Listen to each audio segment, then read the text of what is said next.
جورو د کشمشو په ځای باندې چې پیسې ورکې خلکو له دا افضله طریقه ده. اوس هر سړی چې چاله جوار را خوشې کړي نو اخره کې به پیسه کوي، کجورې را خوشې کړي څه به کوي؟ که پیسې دې ورکې نور څه ضروریات دي هغه به پوره شي. زمونږ دلته کې د 2 کیلو غنمو قیمت چې مقرر شوی دی نو احتیاطاً 300 روپۍ، 2.5 راځي خو احتیاطاً 300 ورکې نو دا بهتره ده. دا شانتې د جوارو 560 روپۍ مقرر شوی دی، 560 روپۍ. د کجورو چې کم نصاب مقرر دی نو هغه 2100 روپۍ دا مقرر شوی دی، او د کشمشو چې دی نو د هغې 2800 دی. د دې مطلب دا دی کم سړی څومره پورې مالدار وي هغه د هغه عمره پورې ورکي. دا هم نه ده چې هر سړی دی وایي چې یاره به زه به دا 300 ورکوم زما به ذمه فارغېږي. بعضې سړی به هغه به اربپتي کروړپتي به یې په دې 300 ته نه خلاصېږي. ته دا نور ورکه چې غریب ته زیاته فایده وشي. په کار دا دی هغه د کشمشو په نصاب باندې ورکي، او که کم سړی هغه نه لږ کم دی هغه له په کار ده د کجورو په نصاب ورکي. کم سړی درمیانه سړی دی هغه د کم از کم که د 560 نشي ورکولی د 500 روپۍ خو ورکولی شي که نه، 500 دی ورکي چې فایده ورته وشي. بهتر دا ده چې په علاقه کې خاندان کې کم غریبانان دي هغې له دې ورکي. الشیطان الرجیم. بسم الله الرحمن الرحيم. قد أفلح من تزكى وذكر اسم ربه فصلى. صدق الله العظيم. نبی کریم صلی الله علیه و آله وسلم یو صحابی د مدینه منورې کوڅو کې ولیږه، وی د صدقه فطر اعلان وکا. نو هغه چې کله لاړو اعلان یې وکړو چې خلک صدقه فطر ورکي. امام مالک امام شافعي رحمه الله په نسبت باندې دا فرض دی چې خامخا به ورکې، او د امام ابو حنیفه رحمه الله په نسبت باندې دا واجب دی. اعتقاد کې خبره ده، نور حکم د دواړو یو دی. عبدالله ابن عمر صاحب وی نبی کریم صلی الله علیه و آله وسلم او فرمایل صاعا من تمر، یو صواب د کجورو وي. شانتی پورا لوی حدیث دی، په دې کې د دریو شیزونو ذکر دی نو هغې تذکره ده په دې کې.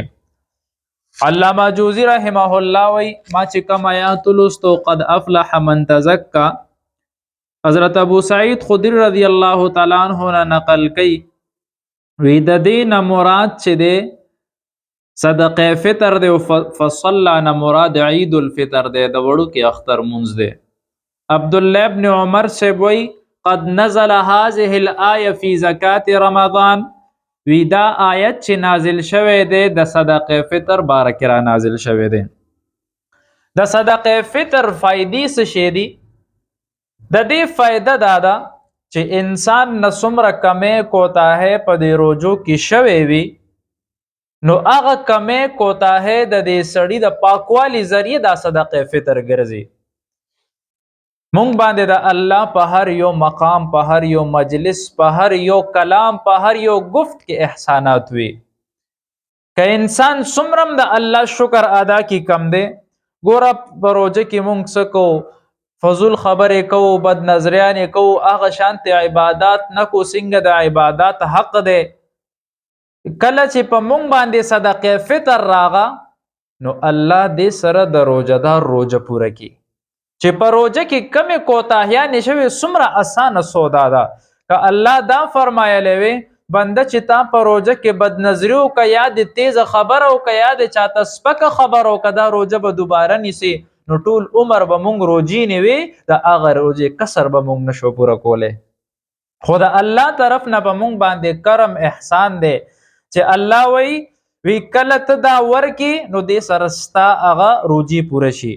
په دې کې بهترین وخت دا دی چې یاره د صدقه فطر ته ورکې نو د وړوکي اختر مونځ نه مخکې ورکا، که عام روزو کې هم ورکې نو دا بهتره طریقه ده. او که دې نه پس ته ورکې نو په سړي ذمه نه فارغېږي، د دې نه پس به هم بیا ورکې که چا نه ورکړي. خو دې کې به سړي ته عام د صدقې اجر ملاویږي، د صدقې فطر اجر نه به دې محروم شي. حسن بصری رحمه الله فرمای وی دا صدقه فطر مثال د سجده سهوا دی. وی څنګه سړی نه په منځ کې واجب فوت شي نو هغه په سجده سهو وکي. وی څنګه داسې انسان نه په روزه کې کمې کوتاهي وشي وی کده صدقه فطر ورکی نو د ذمہ فارغ شي.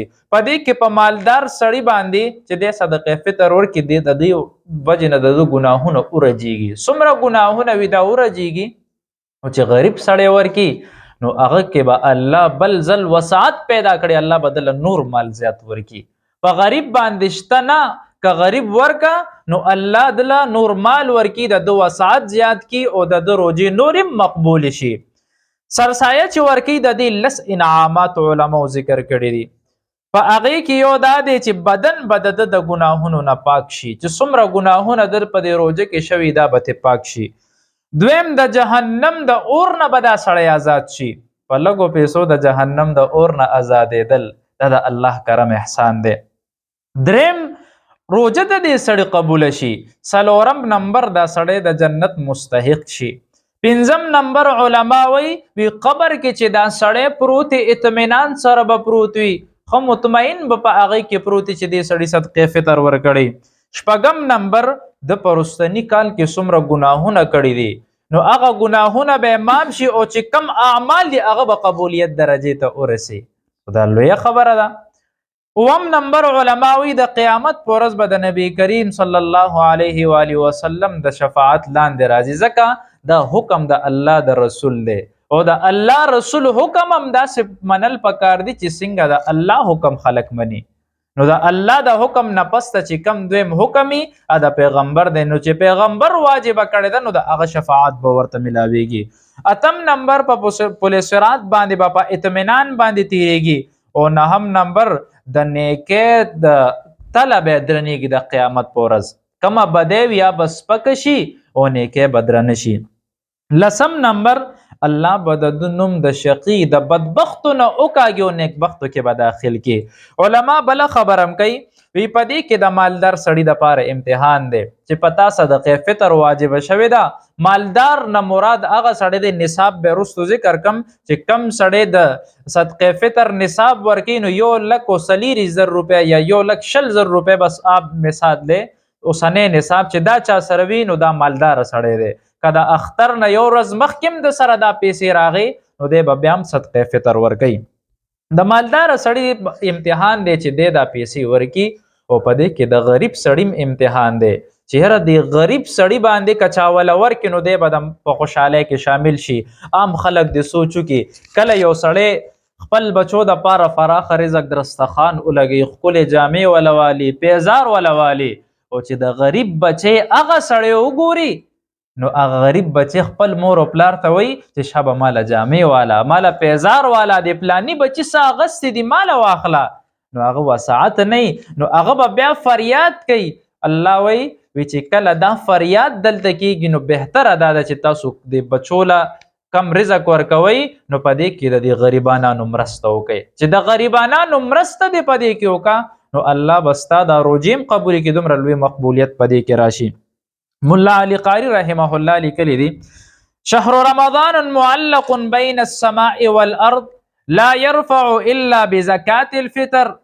وی دا روزه د ازمک او اسمان تر منځ زوړند پرتی، وی دا اسمان ته نخیږي. وی کله چې سړی صدقه فطر ورکی نو بیا دا روزه اسمان ته اوخیږي، د دې قبولیت راشي. پدې کې د سخی فضیلت امراضی. سخی څه ته ویل کېږي؟ السخی قریب من الله بعید من النار. سخی هغه سړی دی چې هغه الله ته نږدې وي او د جهنم د اور نه لري وي. نو پدې کې سخاوت پکار دی چې څومره علماء مقدار ورکړي د هغې نه زیاته پکار ده. هر سړی دا خوښوي چې یاره زما بچي په کپړو کې د پیوند نه، خو چې د غریب په کپړو کې پیوند وي نو هغه بیا سړی خفه شي هغه ته. نو دا د غریب د پارم خوشحالي ده چې غریب هم پدې کې شامل شي. سرسایه په آزاد او په مسلمان باندې واجب ده. د پاره عاقل او بالغ شرط نه دی چې آزاد مسلمان وي، صاحب نصاب وي، 1,40,000 روپیا د سره وي. دا شرط نه دی چې په دې باندې کال تیر شوی. کدا اختر پشپم دی د 1,40,000 روپو مالک شو نو دی به صدقه فطر ورکوي. کم سړی چې مالدار وي نو په ده باندې لازم ده د خپل نابالغ بچو طرف نه دیم دی صدقه فطر ورکي. بل سرسایه عاقل او بالغ د دې د پارم دا ورکول چې کله ماشوم وي او که مجنون وي پاگل الګ د هغه د پارم خپل پلار ورکوي. که ماشوم صاحب نصاب وي د سره 1,40,000 روپۍ وي یا دا لیونی دی د دومره حصه شته چې 1,40,000 روپۍ د ده دی نو د طرف نه بم د کورنۍ خلک یا به د پیسو نه ورکي. او که د ماشوم د طرف نه چا ور نه کو هغه شروع نه صاحب نصاب را روان دی نو دا فوت کیږي نه د ماشوم په ذمه باندې باقی ده. کله د عاقل شو بالغ شو په خپل پیسو باندې د اختیار شو د رستنو ټول کلونو بم دی بیا خپل هغه صدقه فطر ورکوي.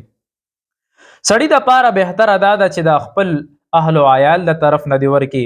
بعض خلک دی بهر ملکونو کې دی په سعودي عرب کې دی چې کم خلک په سعودي عرب کې دوبۍ کې عمان کم ملک وي نو هغه بخپلم د اغه په نصاب ورکي.